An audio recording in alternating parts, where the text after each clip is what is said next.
60 बज लहरा बाज गए। अब चले गीत संगीत की ओर ध्यान दे जा। बोलो भैया चलो।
छुअत आकाश जवन पर्वत ऊंचास बाटे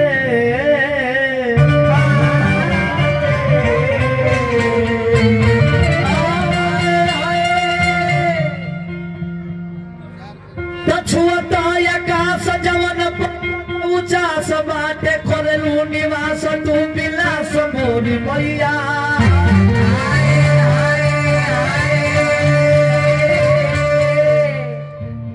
कुसुम सुबास बास गंध लेके चंदन के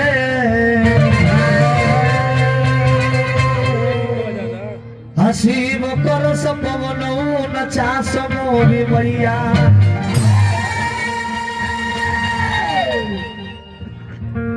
रत्नाकर प्रभाकर सुधाकर दिवाकर के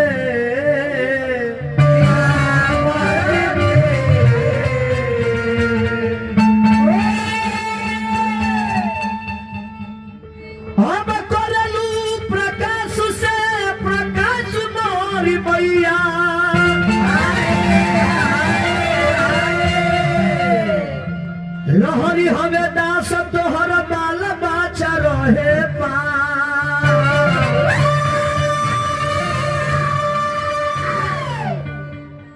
अब भरी द भंडरिया में हुलास मोरी मैया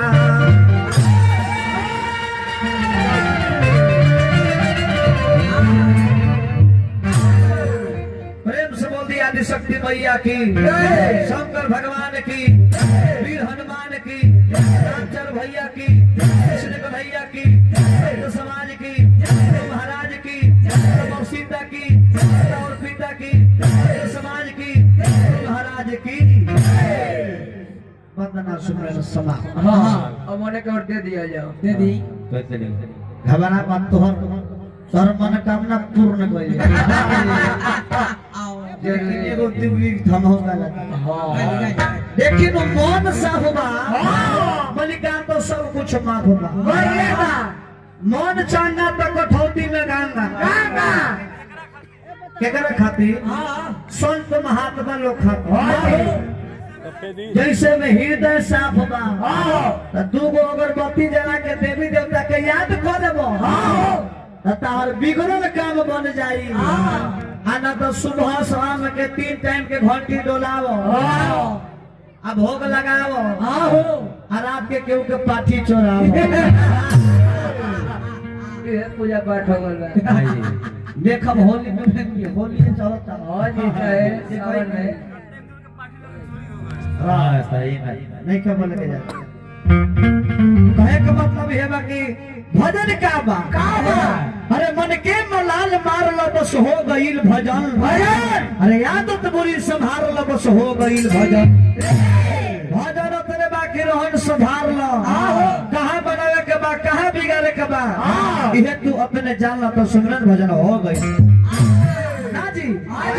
बाकी चले के बाद माई के दरबार में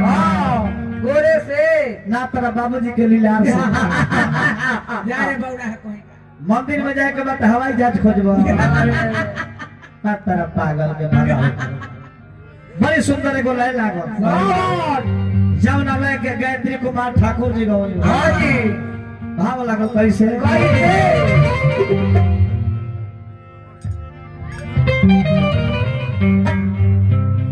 केवट संवाद एगो प्रसंग आई रहल जौना में केवट कहल के हे मलिका पार जाए के बाद हम पार ले जाई बाकी हम अपन क्रिया खा के कहता नहीं जब ले रहुआ गोर